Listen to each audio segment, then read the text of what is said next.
सर्वोपकारक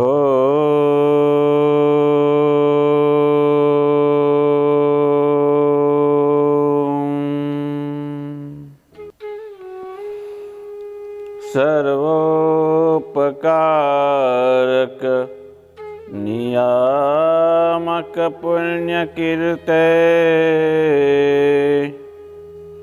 निर्दोष निस्पृहवशे निज भक्त पूज्य लोभादिदोष दमनाच्युत कौलहन्त कृष्णं नमामि सततं यवतारिणं त्वां कृष्णं नमामि सततं यवतारिणं त्वाम्। ॐ नमः श्री परमहंसास्वादित चरणकमलचिन्मकरन्दाय भक्तजनमानसनिवासाय पुराणपुरुषोत्तमाय अवतारिणे श्री स्वामिनारायणाय नमो नमः। श्री हरिकृष्णाय घनश्यामाय नीलकंठाय श्री सहजानंद स्वामिने नमो नमः। बोलो श्री स्वामीनारायण भगवाननी जय। इष्टदेव भगवान श्री स्वामीनारायण, परम पूज्य प्रातः स्मरणीय वंदनीय गुरुजनों, तमाम संतो, पार्षदों, हरिभक्तों, इंटरनेटना माध्यमथी कथा श्रवण करी रहेला तमाम श्रोताजनों, सर्वेने भावथी जय स्वामीनारायण। श्रीमद् भगवद गीता ज्ञान सत्र अध्याय 6 ध्यान योग। આજના દિવસે શ્રી સહજાનંદ સ્વામીએ સૌ ભક્તજનોને ભજન કરવા માટે શ્રી સ્વામિનારાયણ મહામંત્રની ભેટ આપી છે। શ્રી સ્વામિનારાયણ એ કોઈએ કોઈનું નામ પાડ્યું હોય એવું નથી। આ એક દિવ્ય મહાપ્રતાપી મહામંત્ર છે,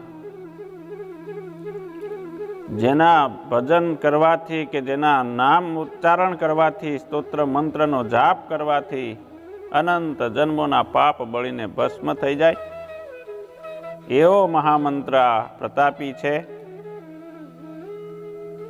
જે ચરાચર જગતના અનેક કોટી બ્રહ્માંડોના રચયિતા, પાલન કરતા, સંહાર કરતા જે પરબ્રહ્મ પુરુષોત્તમ નારાયણ પરમાત્મા છે, જે સર્વ જીવ પ્રાણી માત્ર તમામ સૃષ્ટિના સ્વામી છે, એવા નારાયણ એટલે સ્વામિનારાયણ। આવો વિશાળ અર્થનો દ્યોતક આ શ્રી સ્વામિનારાયણ મહામંત્ર છે, જેનો આજે પ્રાગટ્ય દિવસ છે। આજે આ મંત્રનો ઉદ્ઘોષ થયો હતો। શ્રીમદ ભગવદ્ ગીતા જ્ઞાન સત્રમાં આગળ ચર્ચા કરતા મનની ચંચળતા એક એવો રોગ છે કે દરરોજ પ્રભુના ધ્યાન સ્મરણના અભ્યાસ રૂપી ગોળી લેવી જ પડે છે। આ રોગને જેમ બીપી હોય ને બીપીની દરરોજ દવા લેવી પડે, ડાયાબિટીસ હોય તો એની દરરોજ દવા લેતા હોય છે, એમ મનના રોગ માટે ધ્યાન સ્મરણ રૂપી અભ્યાસની ગોળી લેવી જ પડે છે। ભક્તિમાં મનને જોડી રાખો તો મન શાંત થાય છે। વચનામૃતની અંદર આ વાતને દ્રઢ કરતા ભગવાન શ્રી સ્વામિનારાયણ એક દ્રષ્ટાંત દ્વારા સમજાવે છે। ભૂતનું દ્રષ્ટાંત આપેલું છે। આપણને વિચાર આવે કે ભૂતમાં તો મેં માનતા નથી, ભૂત પ્રેત જેવું કંઈ હોતું જ નથી. ઘણા લોકો એવું વિચારતા હોય છે. પરંતુ દરેક માણસમાં 5 પ્રકારના ભૂત રહેલા જ છે. એક ભાઈની પાસે વચનામૃતમાં વાત છે કે એક ભાઈની પાસે ભૂત આવ્યું કે મને કંઈ કામ આપ, નહીં તો તને ખાઈ જઈશ. પેલો ભાઈ કહે છે જા ચોક વાળી નાખ. તો તરત ભૂત ગયું અને ફૂંક મારીને ઘડીકમાં 2 મિનિટમાં ચોક વાળી નાખી. ભૂતને શું વાર લાગે? ફરી પાછું આવ્યું, કામ આપ, નહીં તો ખાઈ જઈશ. વળી પાછું કંઈક કામ બતાવે, થોડી વારમાં કામ પતાવીને પાછો આવે અને ફરી પાછું કે કામ આપને તો ખાઈ જઈશ. આમ ધમકી જ આપ્યા કરે. આનાથી પરેશાન થઈ આ ભાઈ જે છે એ ધીમે ધીમે એનું શરીર સુકાવા લાગ્યું. કોઈ એક મહાત્મા આવ્યા, એની પાસે ગયો અને પોતાની આપવીતી એને સમજાવી કે મને આવી તકલીફ છે. ત્યારે એણે ઉપાય બતાવ્યો કે જા તું આ ઉપાય કરજે. ઘરે આવીને એણે ઉપાય કર્યો. ભૂત આવ્યું એટલે કહે છે કે જા એક મોટો વાંસ જંગલમાંથી લઈ આવ. ભૂત પળવારમાં તો એ મોટો જબરજસ્ત વાંસ લઈ આવ્યું અને કહ્યું કે આને આંગણામાં તું રોપી દે. આંગણામાં રોપી દીધો અને પછી કહે છે હવે આના ઉપર ચડ અને નીચું ઉતર. આવું ચાલુ જ રાખ. મનને ધંધે અને ભૂતને ધંધે લગાડી દીધું. જ્યારે જરૂર પડે ત્યારે બોલાવી દે. કામ પતી જાય એટલે કે હવે અહીંયા ચડ ઉતર કર. આવું થાય તો બહુ સારું ને. આવા 4-5 ભૂતો હોય તો સારું. કામ બધા પછી માણસો ન રાખવા પડે, કામ આમ જ થઈ જાય. પણ અહીંયા કહેવાનું એ છે કે જ્યારે એ ભૂત જે છે એને ધંધે લગાડ્યું પછી આ માણસને નિરાંત થઈ ગઈ, શાંતિ થઈ ગઈ. આ મન પણ આ એક પ્રકારનું આવું ભૂત જ છે. એ જેવું નવરું પડશે એટલે જીવને ખાવા દોડશે. અને તમે કેટલી વાર પ્રવૃત્તિમાં રહી શકશો? આખો દિવસ નવરું તો થવાના જ છો. અને જ્યારે નવરા પડશો ત્યારે આ મન જે છે એને ભગવાનની મૂર્તિમાં જોડી દેવું, ભગવાનના લીલા ચરિત્રોમાં પરોવી રાખવું, ભગવાનના કીર્તનોના ભજનમાં, સ્મરણમાં, ધૂનમાં, કોઈ સ્તોત્રના પાઠમાં એમાં જોડી દેવું, કથા વાર્તામાં જોડી દેવું, ભગવાનની મૂર્તિ રૂપી વાંસમાં મનને જોડી દેવું. આનું નામ છે અભ્યાસ. અને આવા અભ્યાસથી જ મનને જીતી શકાય છે. ભક્ત નવરો ન થાય, ભક્ત નવરો થાય કામ ધંધામાંથી ત્યારે ક્યાં જાય? મંદિરમાં જાય, ભગવાનનું ભજન કરે, સ્તુતિ કરે. આ ભક્તનું લક્ષણ છે. જ્યારે સંસારી જીવો છે નવરા થાય ત્યારે શું કરે? હિલ સ્ટેશને ફરવા જાય, સિનેમાગૃહમાં જાય, ક્લબોમાં જાય, અંતરના વાસનામય વિષયોને ભોગવે. એનાથી મન તો વધારે વિહવળ થાય, વધારે વિક્ષેપ થાય, વિક્ષિપ્ત થાય.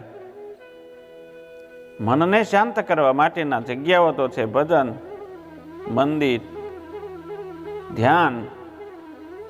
આ બધા ઉપાયો જે ભગવાને બતાવ્યા ને હવે બતાવશે આગળ કેવો ભાવ રાખવો જોઈએ. આપણને જીવન મળ્યું છે, મનુષ્ય દેહ મળ્યો છે, આપણું શું કર્તવ્ય છે, બધાની સાથે કેવો પરસ્પર વ્યવહાર રાખવો જોઈએ. આજના વ્યાખ્યાનમાં સુંદર વ્યાખ્યા કરેલી છે. એ ભગવાન આગળ વર્ણન કરતા કહે છે, આત્મૌપમ્યેન સર્વત્ર સમમ પશ્યતિ અર્જુન સુખમ વા યદિ વા દુઃખમ સ યોગી પરમો મતઃ. હે અર્જુન, સર્વત્ર સુખ અને દુઃખને પોતાના દ્રષ્ટાંતથી જે સમાન જુએ છે તે મારા અભિપ્રાય પ્રમાણે શ્રેષ્ઠ યોગી છે. યોગી સર્વના આત્મામાં પોતાના દર્શન કરે છે. બધા જીવ પ્રાણી માત્રમાં પોતાને જે ગમે છે એવું જુએ છે અને પોતાના આત્માની અંદર સર્વના દર્શન, બીજામાં પોતાના દર્શન અને બીજાના આત્મામાં સર્વના દર્શન કરે છે. આવા યોગીનો વ્યવહાર કેવો હોય એનું વર્ણન કરતા ભગવાન કહે છે, બીજાના સુખે તે સુખી થાય છે, બીજાના સુખે દુઃખે તે દુઃખી થાય છે. એ યોગી સંવેદનશીલ છે. સુખ અને દુઃખ એ બંનેને મિથ્યા જાણે છે અને તેથી એ બંનેથી પાછો અસંગ પણ રહી શકે છે. યોગીના લક્ષણો, જ્ઞાની પુરુષ એને કહેવાય છે. જ્ઞાની એટલે વિદ્વાન, ભણેલા ગણેલા એવું જ નહીં. એટલો જ અર્થ નથી સમજવાનો કે જે બહુ ભણેલા હોય PhD કરેલું હોય એવા એને જ વિદ્વાન કહેવાય એવું નથી. સમજણ, શાસ્ત્રના મર્મનો જાણકાર એને જ્ઞાની કયા છે. જ્ઞાની પણ લાગણીશીલ હોય છે, તેનું હૃદય કોમળ હોય છે અને એના કારણે એને પણ દુઃખ થતું હોય છે, પરંતુ એનું દુઃખ કેવું છે? સામાન્ય માણસના જેવું નથી. સામાન્ય માણસને તો આધિ વ્યાધિ ઉપાધિ બધું દુઃખ થતું હોય છે, પોતાની જાતનું દુઃખ થતું હોય છે, પોતાને દુઃખ થતું હોય છે. જ્યારે યોગીને આવું નથી. યોગી જે છે અન્યના દુઃખે કરીને પોતે દુઃખી થાય છે. બીજી રીતે આ શ્લોકને સમજીએ તો યોગી પોતાને બીજાની પરિસ્થિતિમાં મૂકીને વર્તન કરે છે. બહુ સમજવા જેવી વાતો છે આ. અને આ જે જીવન છે પરસ્પર કેવી રીતે રહેવું એની વાત હવે કરશે. યોગી જે છે એનું વર્તન કેવું હોય છે? જેમ કે એ ક્યારેય પોતાનું અહિત ન ઈચ્છે, તેમ બીજાનું પણ અહિત એ ક્યારેય ન ઈચ્છે. કારણ કે તેને કોઈ પ્રત્યે દ્વેષ નથી. વળી તે જેમ પોતાની ઈચ્છા પૂરી થાય એવું ઈચ્છે છે કે મારી ઈચ્છા પૂરી થવી જોઈએ, તેમ બીજાની ઈચ્છા પણ પૂરી થવી જોઈએ, બીજાનું પણ ભલું થાય એવું એ યોગી ઈચ્છે છે. આમ તેનું વર્તન સર્વ રીતે રાગ અને દ્વેષથી મુક્ત છે. અન્યનું વર્તન ગમે તેવું હોય તો પણ તે ક્યારેય કોઈનું અહિત ઈચ્છતો જ નથી, પરંતુ વાસ્તવમાં સર્વનું ભલું ઈચ્છે છે. વાસ્તવમાં કોઈ ઉપરથી કહેતા હોય કે આપણે તો બધાનું સારું થાય એવું કરવું, પણ જે યોગી હોય છે વાસ્તવમાં સર્વનું હિત ઈચ્છે છે. તેના મનમાં કોઈના પ્રત્યે દ્વેષ નથી, કોઈના પ્રત્યે પક્ષપાત પણ નથી. તેનું હૃદય એટલું વિશાળ છે કે સર્વને એમાં સ્થાન છે. ભલે ને પછી સામેવાળો દુષ્ટ કે દ્વેષી કેમ ન હોય, તેનું પણ અહિત યોગી ક્યારેય નથી કરતા. સાચા અર્થમાં અહિંસક છે યોગી. ભગવાન આ શ્લોકમાં જે દ્રષ્ટિ આપે છે તે જ અહિંસાના મૂલ્યોનો પાયો છે. હું જીવવા ઈચ્છું છું અને પાછો સુખેથી જીવવા ઈચ્છું છું, અને તે રીતે પ્રાણી માત્ર પણ જીવવા ઈચ્છે છે અને એ પણ સુખેથી જીવવા ઈચ્છે છે. કોઈ મને દુઃખ પહોંચાડે, કોઈ મને ઈજા કરે, કોઈ મારી લાગણી દુભવે, કોઈ મારા હક પર તરાપ મારે, કોઈ મારા માર્ગમાં આડું આવે, એ જેમ હું સહન નથી કરી શકતો, તેમજ અન્ય કોઈ પણ હું આમાંનું કાંઈ પણ કરું તો તેઓ પણ સહન નહીં કરે, એને પણ સહન ન કરવું જોઈએ. અને તેથી મન, વચન અને કર્મથી કોઈ પણ રીતે મારે અન્યને ઈજા ન પહોંચાડવી જોઈએ. વળી બીજા મને મદદરૂપ થાય, મને માફ કરે, મારા દોષ ચલાવી લે તેવું જો હું ઈચ્છા રાખું છું તો બીજા પણ મારી પાસે એવી જ ઈચ્છા રાખે. એ સ્વાભાવિક છે. આવું જે માનતા હોય એ યોગી છે. આથી સહાનુભૂતિ, ક્ષમા, ઉદારતા વગેરે ગુણો કેળવવા એ પણ અહિંસાના વ્રત અંતર્ગત જ છે. આવો જીવન મુક્ત પુરુષ જ્યાં સુધી પ્રારબ્ધ કર્મનો વેગ છે ત્યાં સુધી એ જીવિત રહે છે. આવા જે યોગી છે એના પ્રારબ્ધ કર્મના વેગ એના જીવનમાં હોય ત્યાં સુધી એ જીવિત રહે છે, અને પ્રારબ્ધ કર્મ જેવા પતે છે એનો ક્ષય થાય છે, એની સાથે જ એના દેહનું પતન થાય છે, એટલે કે મુક્ત થઈ જાય છે. તેને હવે પછી કોઈ પણ જન્મ લેવાના રહેતા નથી, કારણ કે જન્મ લેવાનું હવે કોઈ કારણ છે જ નહીં, એટલે મુક્ત થઈ જાય છે. હવે પછીના શ્લોકોમાં યોગભ્રષ્ટ જીવાત્માઓનું વર્ણન આવશે, અને એના માટે અર્જુન 3 શ્લોકની અંદર પ્રશ્નો પૂછે છે ભગવાનને. અયતે શ્રદ્ધયોપેતો યોગાચલિત માનસઃ અપ્રાપ્ય યોગ સંસિદ્ધિમ કામ ગતિમ કૃષ્ણ ગચ્છતિ. હવે અર્જુનને સંશય થાય છે કે જેણે જ્ઞાન યોગની સાધનાની શરૂઆત કરી છે, જિજ્ઞાસાનો ઉદય થવાથી સર્વ કર્મનો ત્યાગ કરીને ગુરુજીના ચરણે શાસ્ત્રના શ્રવણ, મનન, નિધિધ્યાસ રૂપી સાધના કરી રહ્યો છે, તેને જ્ઞાનનિષ્ઠા પ્રાપ્ત થાય તે પહેલા જ ભૌતિકતાના કારણે બાહ્ય જે ભૌતિક સાધનો અને બાહ્ય જે વાતાવરણ છે એના કારણે એનું મન ચલિત થઈ જાય, વિચલિત થઈ જાય, ચલાયમાન થઈ જાય, જ્ઞાન માર્ગમાંથી પડી જાય, ભક્તિ માર્ગમાંથી પડી જાય, સાધનામાંથી પડી જાય, તો પ્રભુ એનું શું થાય? ત્યારે વળી પાછો બીજો પ્રશ્ન કરે છે, કચ્છિન્નો ભય વિભ્રષ્ટ છિન્નાભ્રમીવ નશ્યતિ અપ્રતિષ્ઠો મહાબાહો વિમૂઢો બ્રહ્મણ પથી. કર્મનો ત્યાગ કર્યો હોવાથી આ જે સાધક છે તેને કોઈ પણ લોકમાં શું સ્થાન નહીં મળે? તેને શું જ્ઞાન નિષ્ઠા પ્રાપ્ત નહીં થાય? કે જ્ઞાન નિષ્ઠા પ્રાપ્ત નહીં થઈ હોવાથી તેને શું મોક્ષ નહીં મળે? અને જો એવું છે તો શું એ ઉભય ભ્રષ્ટ થશે? નથી સંસારનો રહ્યો, કે નથી જ્ઞાન માર્ગનો રહ્યો, કે નથી કર્મ માર્ગનો રહ્યો, એવું થશે? શું તે અભ્યુદય અને નિશ્રેયસ એટલે મોક્ષ, અભ્યુદય એટલે વિકાસ, આ બંનેથી વંચિત રહી જશે?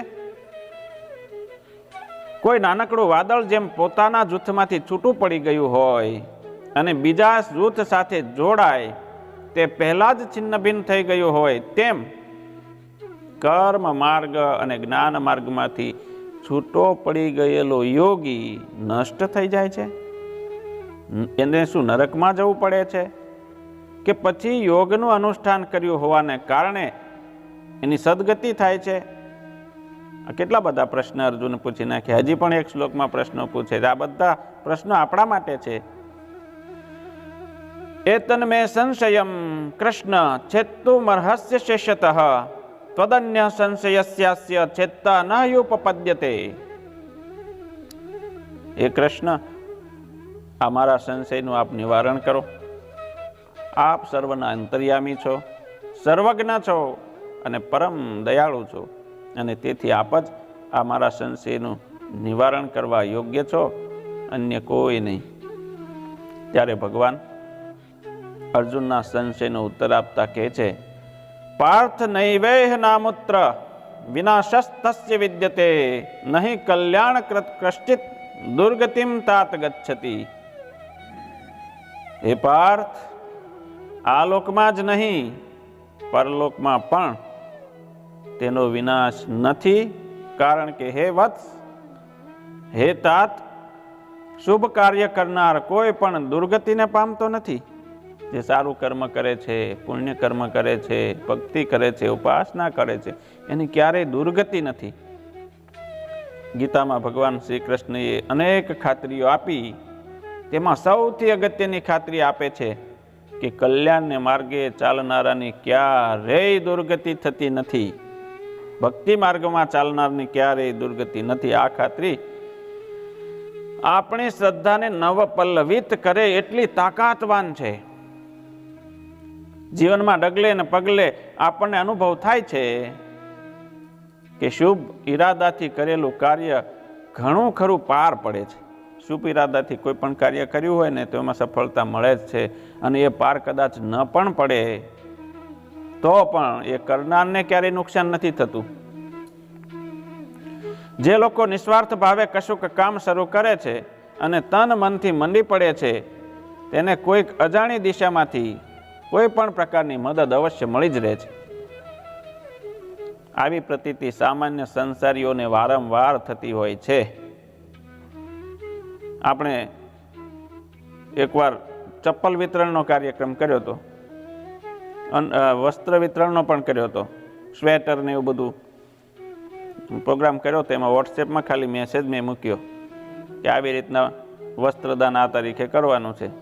તો એમાંથી તો કેટલાય આપણા ભૂતપૂર્વ વિદ્યાર્થીઓ જે દેશમાં અને વિદેશમાં હતા, એમના મેસેજ આવવા માંડ્યા, અને તરત કે પેલો કે મારા 30,000 ને કોઈ કે મારા 20,000 ને, એમ કરતાં કરતાં એટલું બધું ભેગું થઈ ગયું કે જે આપણે નક્કી કર્યું આટલું લાવવું છે એના કરતાંય કેટલું વધારે લાવીને પછી આપણે વિતરણ કરવા ગયા.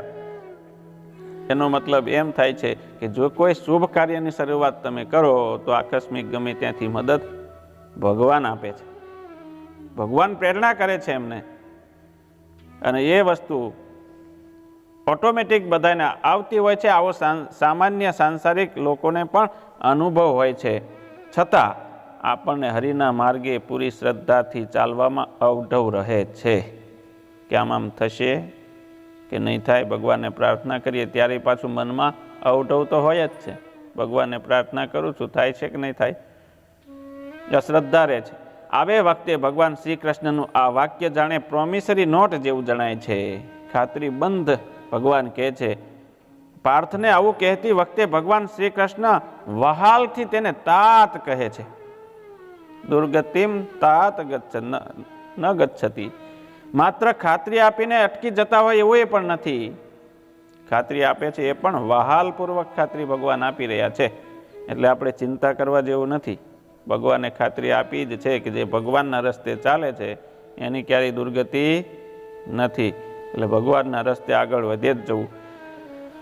વળી પરલોકમાં એટલે કે આ દેહના ત્યાગ પછી પણ એ જીવના નાશની શંકા નથી જે ભગવાનના રસ્તે ચાલે છે. અહીં નાશનો અર્થ શું છે?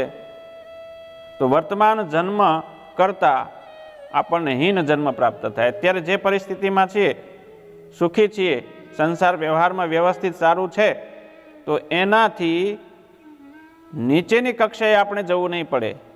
પશુ, કીટ, પતંગ આદિ જે યોનિઓ છે એમાં જન્મ પ્રાપ્ત કરવો નહીં પડે. આ નાશનો અર્થ એ છે. ભગવાન કહે છે કે ભલાઈનું કામ કરનારા બુરાઈથી ક્યારેય પરાજિત થતા નથી. શાસ્ત્રની આજ્ઞા પ્રમાણે ચાલનારાને શુભ કર્મ કરનાર કહેવાય છે. જ્યારે સદાચારી વ્યક્તિની પણ દુર્ગતિ થતી નથી. સદાચારી વ્યક્તિ હોય જે સદાચાર કરી રહ્યા છે જીવનમાં, એની પણ દુર્ગતિ થતી નથી. તો પછી શાસ્ત્રની આજ્ઞા પ્રમાણે ચાલનારને શુભ કર્મ કરનારને પછી યોગીને તો દુર્ગતિ થાય જ નહીં. એમાં શું પૂછવાનું હોય? દુર્ગતિનો અર્થ એ છે કે સફળતા પણ અંતે કષ્ટ અને દુઃખનું નિમિત્ત બનીને નષ્ટ થાય છે. બહુ મોટું વાક્ય છે. સફળતા પણ અંતે કષ્ટ અને દુઃખનું નિમિત્ત બનીને નષ્ટ થઈ જાય છે. જ્યારે સદગતિનો અર્થ એ થાય છે કહેવાતી નિષ્ફળતાય અંતે સંતોષ અને શાંતિમાં પરિણમીને સાર્થક થાય છે. પ્રાપ્ય પુણ્યકૃતામ લોકા અનુષિત્વા શાશ્વતી સમાહા શુચિનામ શ્રીમતામ ગેહે યોગ ભ્રષ્ટો વિજાયતે. યોગ ભ્રષ્ટની વાત આવે છે. હવે યોગ ભ્રષ્ટ કોને કહેવાય? યોગ ભ્રષ્ટ એટલે આપણને એમ થાય ભ્રષ્ટ થઈ ગયો, આચરણથી ભ્રષ્ટ થઈ ગયો, પોતાના પદથી ભ્રષ્ટ થઈ ગયો. પદ ભ્રષ્ટ કહે છે. ઘણાને પદ ભ્રષ્ટ કરવા પડે છે કે કરી દે છે સમાજ, તો એમ કહે છે કે પદ ભ્રષ્ટ. અહીંયા યોગ ભ્રષ્ટ એવા અર્થમાં નથી. યોગનું ફળ મોક્ષ પ્રાપ્ત કરતા પહેલા યોગના ફળ રૂપે મોક્ષ મળે છે. એ મોક્ષ મળતા પહેલા જેનું મૃત્યુ થઈ જાય તેવા યોગી માટે ભગવાન અહીં યોગ ભ્રષ્ટ કહે છે. હજી સાધના ચાલુ છે, મોક્ષ થાય ત્યાં સુધીની સાધના પૂરી થઈ નથી, એ પહેલા જેનું મૃત્યુ થઈ જાય આને કહેવાય છે યોગ ભ્રષ્ટ. શબ્દ એના માટે વાપરે છે. યોગ આવા જે યોગ ભ્રષ્ટ છે એનું આલોકમાં કે પરલોકમાં ક્યારેય પતન થતું નથી. જો એનું પતન નથી થતું તો પછી એનું થાય છે શું? અહીં ભગવાન શ્રી કૃષ્ણ આ મજાનો શબ્દ પ્રયોગ કરે છે યોગ ભ્રષ્ટ. જે યોગ માર્ગમાં આગળ વધતા ક્યાંક અટવાઈ ગયા હોય અને મુકામ સુધી પહોંચી ન શક્યા હોય તેને કહેવામાં આવે છે યોગ ભ્રષ્ટ. આવા યોગ ભ્રષ્ટને આશ્વાસન આપતા ભગવાન કહે છે કે આવો યોગ ભ્રષ્ટ જીવાત્મા જ્ઞાની અને યોગી એવા શ્રીમંતને ત્યાં જન્મ પામે છે. યોગ માર્ગમાં મળેલી નિષ્ફળતા મૂલ્યવાન છે. જો ભગવાનનું ભજન કરતા કરતા જો મોક્ષ ના થયો તો પણ એનું મૂલ્ય છે. જ્ઞાની યોગી એવા શ્રીમંતને ત્યાં જન્મ થશે એવી વાત કરી છે. કલ્યાણના માર્ગે ચાલેલાને ક્યાંય ખોટનો ધંધો નથી. લાભ ને લાભ જ છે. ખોરું તોય ઘી અને 14 કેરેટનું તોય સોનું, ભૂલો પડેલો તોય યોગી. યોગ ભ્રષ્ટને જો ભોગની વાસના રહી ગઈ હોય, ભોગવગોની વિષય વાસના રહી ગઈ હોય તો એ વિષયો ભોગવવા માટે સ્વર્ગલોક જેવા પુણ્યશાળી લોકમાં જાય છે. ત્યાં જઈને દીર્ઘકાળ સુધી, લાંબા સુધી સુખનો ઉપભોગ કરે છે. એનું મન તૃપ્ત થાય, એના સુખ જે પુણ્ય હોય તે સમાપ્ત થાય ત્યાં સુધી સ્વર્ગમાં રહે છે લાંબા સમય સુધી, પછી પાછો પૃથ્વી પર આવે છે. પૃથ્વી પર આવે છે તો ક્યાં રહે છે? જ્યાં ત્યાં એને જન્મ નથી મળતો, પરંતુ શુદ્ધ, સંસ્કારી અને શ્રીમંત કુટુંબમાં એ જન્મ ધારણ કરે છે. અહીં શુદ્ધનો અર્થ એ છે કે આ શ્રીમંતોની લક્ષ્મી જે છે, પૈસા જે ધન સંપત્તિ છે, એ પ્રામાણિક રીતે ઉપાર્જિત કરેલી હોય,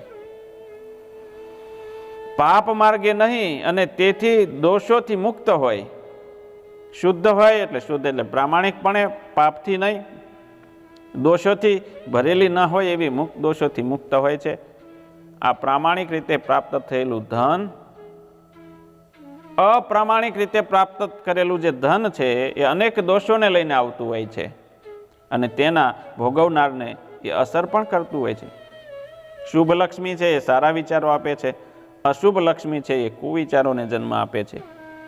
એટલા માટે અહીં યોગ ભ્રષ્ટ આત્માનો જન્મ શુદ્ધ, ધર્મનિષ્ઠ, ધનવાન કુટુંબમાં થાય છે, અને તેની શેષ રહેલી જે ગયા જન્મમાં જે અધૂરી રહી ગયેલી હતી એ ભોગવાસના પૂરી કરવાની અહીં એને તક મળે છે, અને પછી તે પોતાના માર્ગે આગળ વધે છે.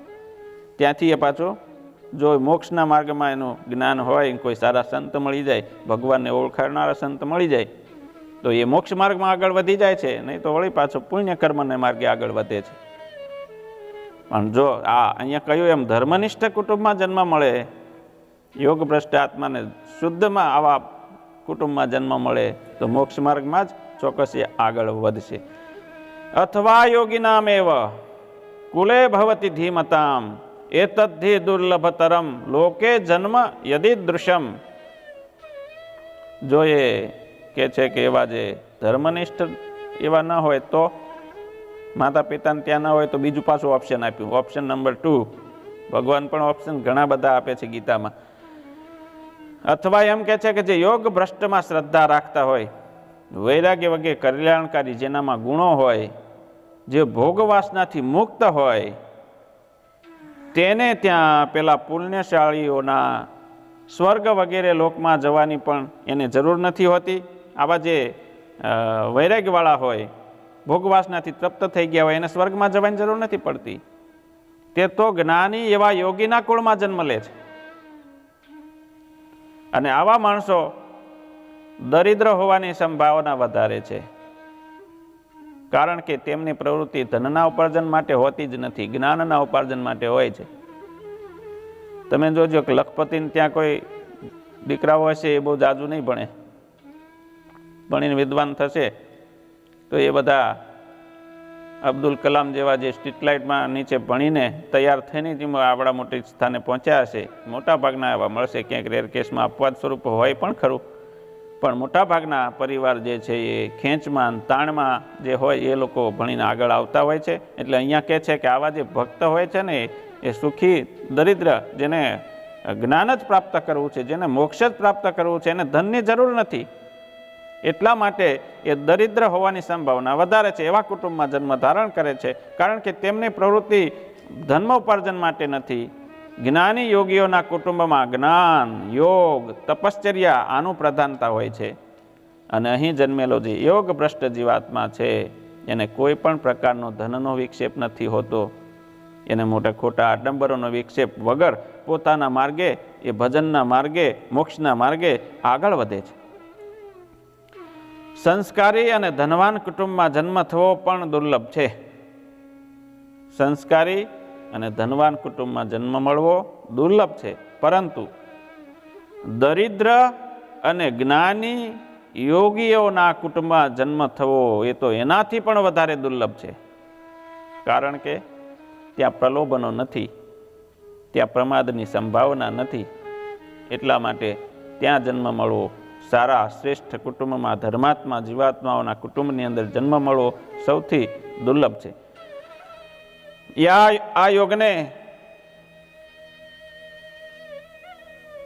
આ યોગને જનસામાન્ય સુધી આપણી કંઈક પરિસ્થિતિએ પહોંચવા નથી દીધા. એથી સમાજને બહુ મોટું નુકસાન છે. આપણે ત્યાં લોકો એમ માને છે કે આ જે યોગ છે, આ ભજન કરવાનું છે, માળા ફેરવવાનું છે, તપ કરવાનું છે, આ બધા જે યોગની પ્રક્રિયા છે, યોગની પ્રક્રિયા જનસામાન્ય માટે નથી, સંન્યાસીઓ માટે છે, સંતો માટે છે, સંતો માટે, સ્વામીઓ માટે છે. આવું બધા માનતા હોય છે કે આપણે સંસારમાં આવું બધું સંસાર ક્યાંથી ટાઈમ હોય, આપણે એવું ન કરી શકીએ, અમે ભૂખ્યા ન રહી શકીએ, અમારી પાસે ટાઈમ નથી, મંદિરે આવવાનોય ટાઈમ નથી, માળા ફેરવવાનોય ટાઈમ નથી, ભજન ભક્તિ કરવાનો અમારી પાસે ટાઈમ નથી. એ તો બધું નવરા માણસોનું કામ, આવું લોકો માનતા હોય છે. પણ હકીકતે જે સંસારી લોકો કરે છે તો શું કરે? સવારે દિવસે ઉગ્યાની સાથે, જાગતાની સાથે, સાંજે સૂવે ત્યાં સુધી જે ધન સંપત્તિ ભેગી થાય છે, જે બંગલાઓ બને છે, ગાડીઓ આવે છે, બધું નાશવંત છે. એ આ લોકના જ કામમાં આવવાનું છે. એનો મતલબ એવો નથી કે એવું ન પ્રાપ્ત કરવું, કરો, ભોગવો, પણ પરલોક માટે પણ કંઈક કામ કરો. આત્માના કલ્યાણને માટે પણ સાથે સાથે કરતા જાઓ. જે અવિનાશી છે, જેનો નાશ નથી, જે આત્માનો ક્યારેય નાશ નથી થવાનો, એના માટે બીજા જન્મે સુખી થવું છે. બીજો જન્મ લેવો હોય તો, સુખી થવું હોય તોય આ જન્મે કંઈક સારું કરવું પડશે, ભજન ભક્તિ કરવું પડશે. અને જો મોક્ષ પ્રાપ્ત કરવો હોય તો ભગવાનના શરણે રહી અને એની સાધનાને ઉપાસના કરવી પડશે. એટલે આ યોગને જનસામાન્ય સુધી પહોંચવા નથી દીધા. એથી સમાજને બહુ મોટું નુકસાન છે. આપણે ત્યાં લોકો એમ માને છે કે આવું બધું સંન્યાસીઓનું જ કામ છે. જેમ કેળવણી સાર્વત્રિક બને એ જરૂરી છે. કેળવણી સ્કિલ ડેવલપમેન્ટ કહે છે. અત્યારે ભારત સરકારે સ્કિલ ડેવલપમેન્ટ માટે બહુ મોટા કામ કરે છે. સ્ટાર્ટઅપના બહુ મોટા કામ કરે છે, લાખો કરોડો રૂપિયા આપે છે. એની જેમ સાર્વત્રિક જરૂરિયાત છે, તેમ આધ્યાત્મિક પણ સૌને માટે જરૂરી છે. એ પછી સંન્યાસી હોય, એ પછી ગ્રહસ્થ હોય, જે કોઈ હોય, એના માટે આધ્યાત્મિક જ્ઞાન અત્યંત આવશ્યક છે. ધંધા વ્યવસાય કરનારા માણસને પણ યોગની જરૂરિયાત છે. કર્મયોગી એને પણ બનવાની જરૂરિયાત છે. એને એના ધંધામાં વિકાસ કરવો હશે તો ગીતાનું જ્ઞાન પ્રાપ્ત કરો, અહીંથી બધું મળી જશે. કેવી રીતે ધંધામાં વિકાસ કરવો, એ બધું નોલેજ આમાં છે. શું કરવાથી થાય? મનને સ્થિર કરી, એકાગ્ર કરી અને તમે તમારા ધંધા વ્યવસાયમાં વિકાસ કેવી રીતે કરો એનું ચિંતન કરો, એ બતાવે છે. એના ચિંતન કરવાથી તમને આગળના રસ્તાઓ સૂઝશે. ધંધામાં ભગવાનને ભાગીદાર રાખો તો તમને સફળતા મળશે. આમ ધ્યાનની જરૂરી પ્રત્યેક માનવીને છે. દરેક માનવીને ધ્યાનની જરૂરિયાત છે જ. અભ્યાસ કરતા વિદ્યાર્થીઓને જો એમાં ધ્યાન રાખે તો એમાં સફળતા મળે. વ્યાપારીઓ ધંધામાં ધ્યાન રાખે તો એમાં સફળતા મળે. નોકરી કરતા કર્મચારીઓ એમાં જો ધ્યાન રાખે તો એના પણ એમાં એની સંસ્થામાં જ્યાં ત્યાં કામ કરતા હોય તો એનું માન વધે. શિક્ષકો ભણાવતા હોય વિદ્યાર્થીઓને, એમાં જો ધ્યાન રાખીને ભણાવે તો એનું માન આમ સમાજમાં વધે, વિદ્યાર્થી જગતમાં એનું માન વધે. રાષ્ટ્રપતિ હોય કે હળપતિ હોય, બંને માટે ધ્યાન આવશ્યક છે. ધ્યાન એ અભ્યાસ છે અને યોગ એ ધ્યાનનું મધુર ફળ છે. કરત કરત અભ્યાસ કુ મૂઢમતી હોત સુજાન. અભ્યાસ કરતા કરતા મંદ બુદ્ધિવાળો માણસ હોય એ પણ જ્ઞાની બની જાય છે. એટલે અભ્યાસ સતત જરૂરી છે. જીવનમાં અભ્યાસ હોવો જ જોઈએ. આગળ ભગવાન કહે છે, તત્રતમ બુદ્ધિ સંયોગમ લભતે પર્વદેહિકમ યત તે ચ તતો ભૂયઃ સંસિદ્ધૌ કુરુ નંદન. ભગવાને આગળ કહ્યું કે યોગ ભ્રષ્ટનો વિનાશ થતો નથી, તેનું પતન ક્યારેય થતું નથી. આગળના જન્મમાં તે જ્યાંથી અટક્યો હોય ત્યાંથી આ જન્મમાં એ શરૂઆત કરે છે. જેવી રીતે એનો દ્રષ્ટાંત આપે છે અહીંયા કે કેવી રીતે આ શક્ય બને. યોગ ભ્રષ્ટ જ્યાં અટક્યો છે ત્યાંથી કેવી રીતે શરૂ થાય. તો કોઈક આગલી રાત્રે આપણે પત્ર લખતા હોય, પત્ર લખવાનું શરૂ કર્યું હોય, અડધો પત્ર લખવાનું થાય ત્યાં પછી ઊંઘ આવવા માંડે તો અધૂરો પત્ર મૂકીને આપણે સૂઈ જઈએ તો બીજે દિવસે જ્યાંથી અધૂરું કામ મૂક્યું હોય ત્યાંથી જ એ શરૂ કરે છે અને પત્ર પૂરો કરે છે. તેવી રીતે યોગ ભ્રષ્ટની સાધના પણ જ્યાંથી અટકી હોય ત્યાંથી આગળ શરૂ થાય છે. બીજો જન્મ મળે, અકસ્માત મૃત્યુ થઈ ગયું, યોગ ભ્રષ્ટની સાધના અધૂરી રહી ગઈ, તો બીજો જન્મ મળે ત્યારે જ્યાંથી અટક્યો હોય ત્યાંથી એનું પાછું યાત્રા શરૂ થાય છે.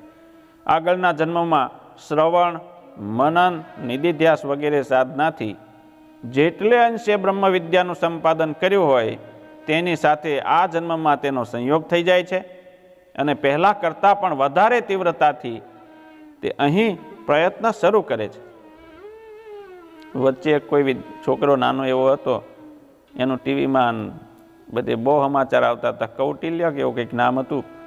કેટલો પ્રતિભાવાન બાળક હતો. તો નાનપણમાં જ આવું જ્ઞાન એને ક્યાંથી આવ્યું? આટલી નાની ઉંમરમાં આટલું બધું શીખી જાય એ શક્ય છે ખરું?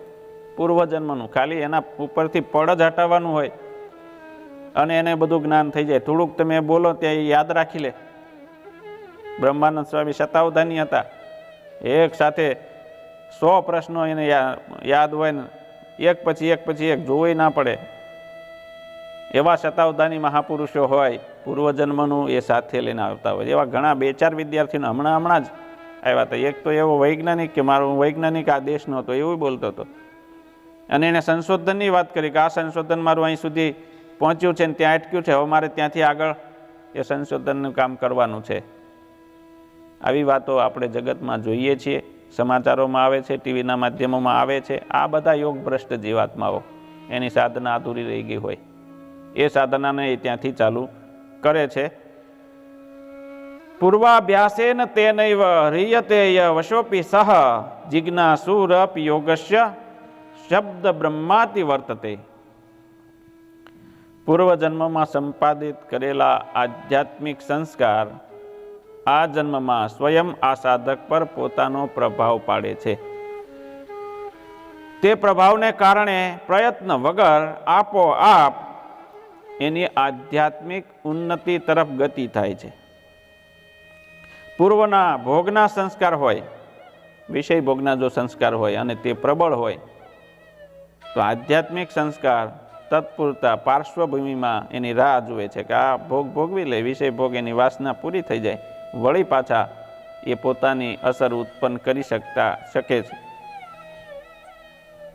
તેવી રીતે કોઈક પ્રબળ પાપ પૂર્વજન્મમાં થઈ ગયું હોય, મોટું બહુ ઘોર કઠિન કર્મ થઈ ગયું હોય તો તેની અસર પણ પહેલા થાય છે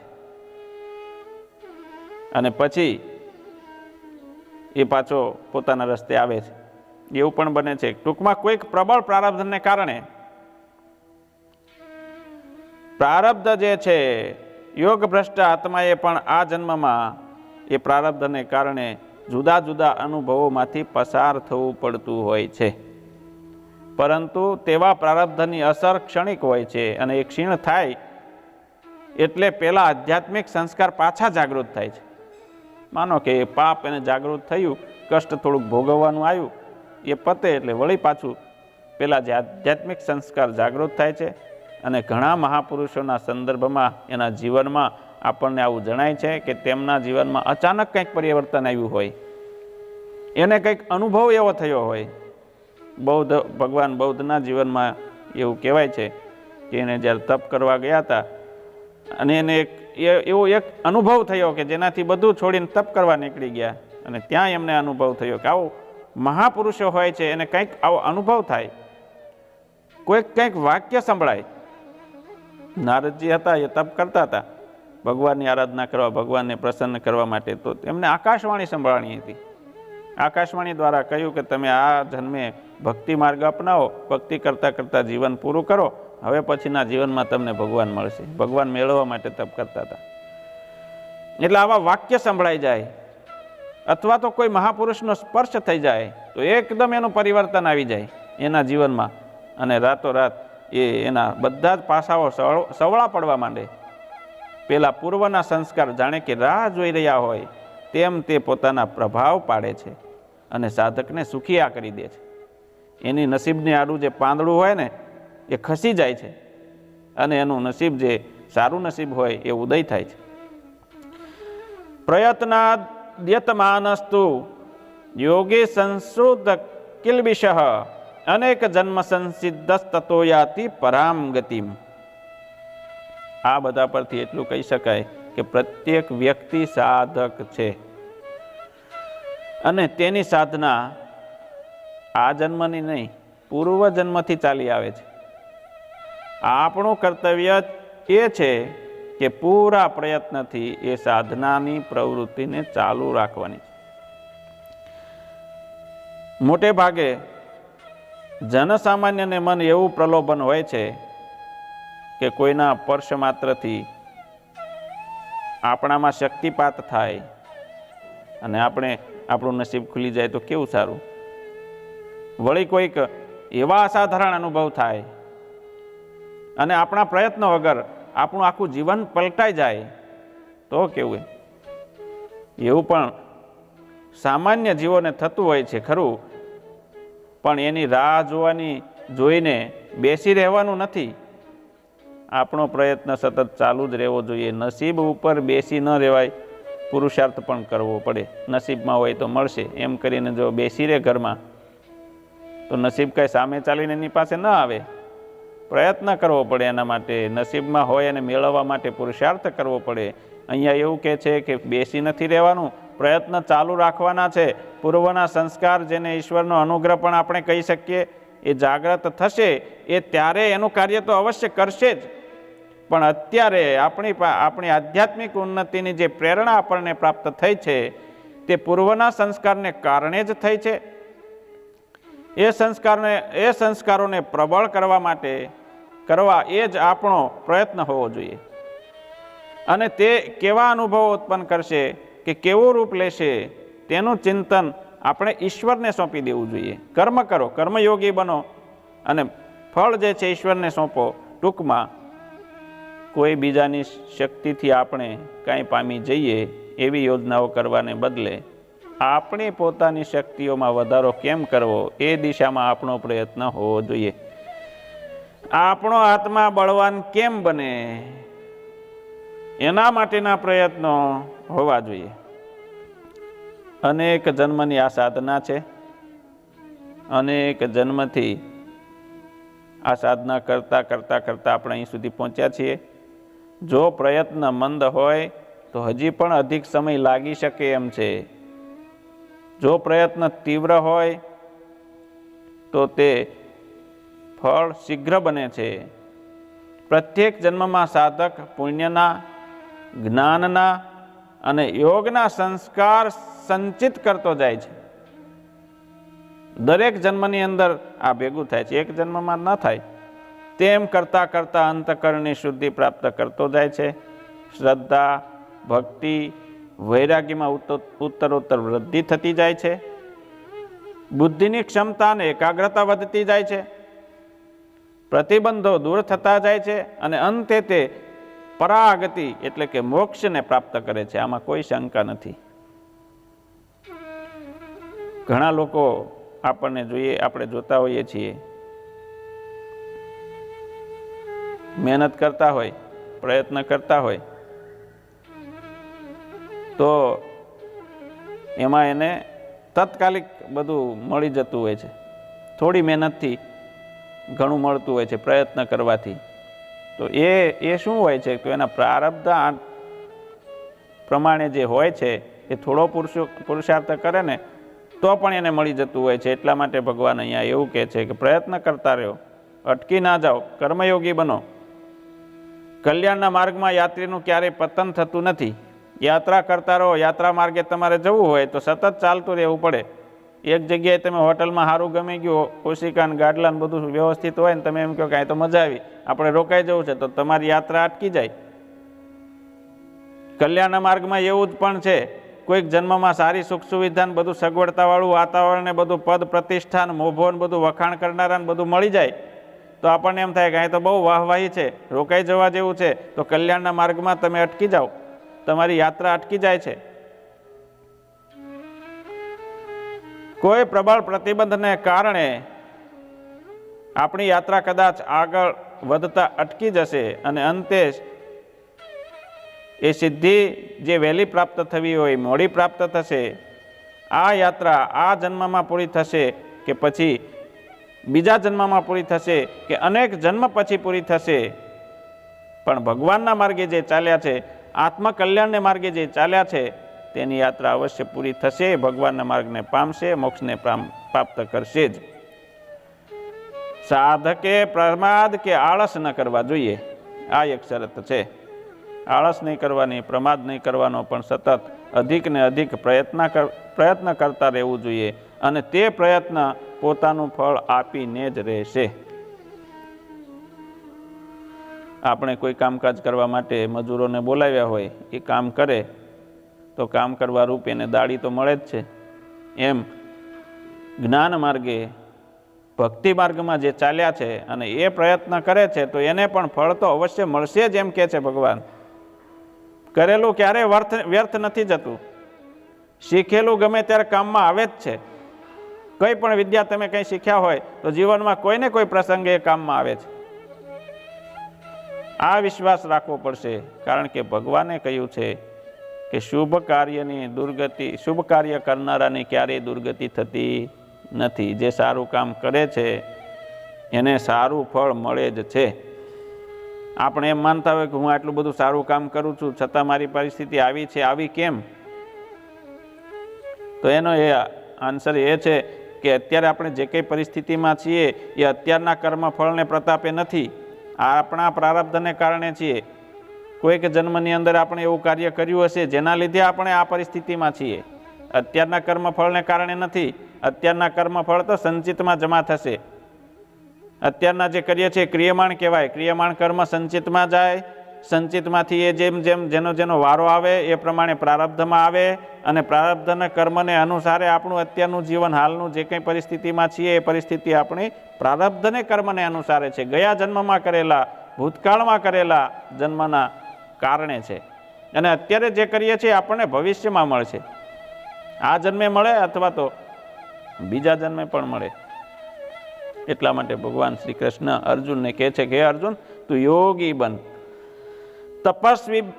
તપસ્વીભ્યો ધિકો યોગી, જ્ઞાનીભ્યોપી મતો ધિકઃ, કર્મીભ્યશ્ચાધિકો યોગી, તસ્માદ યોગી ભવાર્જુન. હે અર્જુન, તપસ્વી કરતા, જ્ઞાની કરતા, કર્મયોગી કરતા પણ યોગી અધિક છે. તપસ્વી એટલે જે તપશ્ચર્યાને મુખ્ય સાધના માને છે તે, જ્ઞાની એટલે જે શાસ્ત્ર પાંડિત્યને વરેલા છે તે, અને કર્મી એટલે જે સત્કર્મને વરેલા છે તે બધાથી યોગી અધિક છે. માટે હે અર્જુન, તું યોગી બન. મુમુક્ષુ બન, અને મોક્ષનું સંપાદન માત્ર જ્ઞાનથી જ થઈ શકે. અન્ય સાધનથી મોક્ષ નહીં થાય. બંધન, અલ્પતા, શોક એ અજ્ઞાનની ઉપજ છે. તે જ્ઞાનથી જ દૂર થઈ શકે છે. જ્ઞાન માટે અંતઃકરણની શુદ્ધિ આવશ્યક છે, અને અંતઃકરણની શુદ્ધિ માટે નિસ્વાર્થપણું જરૂરી છે. આત્મસમર્પણ આવશ્યક છે. આ સમજમાંથી જે પ્રકારની જીવન રીતિ અને વિચાર પદ્ધતિ જન્મે છે તેને કહેવાય છે યોગ. હવે કયા પ્રકારના યોગી અર્જુને બનવાનું છે તેના વિધાન સાથે ભગવાન આ અધ્યાયનો ઉપસંહાર કરે છે. ભગવાન છેલ્લે કહે છે કે યોગિનામ અપી સર્વેષામ મદ્ગતેનાંતરાત્મના શ્રદ્ધાવાન ભજતે યો મામ સમે યુક્ત મતો મતઃ. સમે યુક્ત તમો મતઃ. સર્વ યોગીઓમાં પણ જે યોગ સાધના કરતા હોય એ બધા યોગીઓમાં મારામાં ચિત્તને કેન્દ્રિત કરીને શ્રદ્ધાવાન બનીને મારું ભજન કરે છે તે મારા અભિપ્રાય પ્રમાણે શ્રેષ્ઠ યોગી છે. યોગી એટલે કે હું જે યોગ સાધના કરતા હોય એને યોગી નથી કહેતા. યોગી એટલે હું તમે બધા યોગી જ છીએ. ગીતાની વ્યાખ્યા પ્રમાણે આપણે બધા યોગી જ છીએ. એટલા માટે આપણને બધાને સમાન રૂપે આ લાગુ પડે છે આ જ્ઞાન. ધ્યાન યોગ એટલે અંદરની આનંદ ધારામાં શ્રદ્ધાથી ભરેલા યોગીનું સ્નાન. એ આનંદ ગંગામાં જબોળવાનો હક આપણા જેવા સામાન્ય માણસોને પણ છે. ભગવાને કદી સામાન્ય માણસોની ઉપેક્ષા ક્યારેય નથી કરી. કુબજાનું ચંદન ભગવાને સ્વીકાર્યું છે. વિદુરજીની ભાજી ભગવાને પ્રેમથી ખાધી છે. સુદામાના તાંદુલ સામે માગીને લીધા છે. અર્જુનનું સારથીપણું ભગવાન શ્રી કૃષ્ણે સ્વયં સ્વીકાર્યું છે. ભગવાને સમભાવપણું પોતાના જીવનમાં દેખાડ્યું છે. ભગવાન પોતાના ભક્તનો સદા આદર કરે છે. સાધવો હૃદયમ મહ્યમ સાધુનામ હૃદયમ ત્વહમ એમ કહ્યું છે ભગવાને. સાધુઓ, સંતો, સજ્જન પુરુષો, ભગવાનના ભક્તજનો એ મારું હૃદય છે. એટલે હંમેશા ભગવાને આદર આપ્યો છે ભક્તજનોને, યોગીઓને, જ્ઞાન નિષ્ઠામાં આગળ વધતા ભગવાનના ભક્તોને. અને જ્ઞાની ભક્ત સર્વશ્રેષ્ઠ ભક્ત કયો છે. અને જ્ઞાની એટલે કોણ? શાસ્ત્રના સિદ્ધાંતને સારી રીતે સમજે, સમજણ વાળો એને જ્ઞાની કહેવાય છે. અત્યાર સુધીમાં આ 6થા અધ્યાયમાં કહેવામાં આવ્યું કે ચિત્તને આત્મામાં જોડવું જોઈએ. અને હવે અહીં ભગવાન એમાં કંઈક ઉમેરો કરે છે. અહીં કહે છે કે ધ્યાનનો વિષય ભગવાન હોવા જોઈએ. ધ્યાનનો મુખ્ય વિષય કયો હોવો જોઈએ? ભગવાન, વાસુદેવ, નારાયણ, સ્વામિનારાયણ આ ભગવાન હોવા જોઈએ. પહેલા 6 અધ્યાયોમાં મુખ્યત્વે આત્માનું નિરૂપણ કરવામાં આવ્યું છે. હવે પછીના 6 અધ્યાયોમાં ભગવાન ઈશ્વરનું, બ્રહ્મનું નિરૂપણ કરશે. ભગવાન કહે છે કે સર્વ યોગીઓમાં જે શ્રદ્ધાપૂર્વક મારું ભજન કરે છે તે શ્રેષ્ઠ છે. શ્રદ્ધાપૂર્વક ભજન જરૂરી છે અને એને ભગવાને શ્રેષ્ઠ કહ્યો છે. ઓમ તત્સદિતિ શ્રીમદ ભગવદ્ ગીતાસુ ઉપનિષત્સુ બ્રહ્મ વિદ્યાયામ યોગશાસ્ત્રે શ્રી કૃષ્ણાર્જુન સંવાદે ધ્યાન યોગો આત્મસંયમ યોગો નામ 6ઠો અધ્યાય સમાપ્ત. સહજાનંદ સ્વામી મહારાજની જય. શ્રીપતિમ શ્રીધરમ સર્વદેવેશ્વરમ ભક્તિધર્માત્મજમ વાસુદેવમ હરે માધવમ કેશવમ કામદમ કારણમ શ્રી સ્વામિનારાયણમ નીલકંઠમ પદે. સહજાનંદ સ્વામી મહારાજની જય.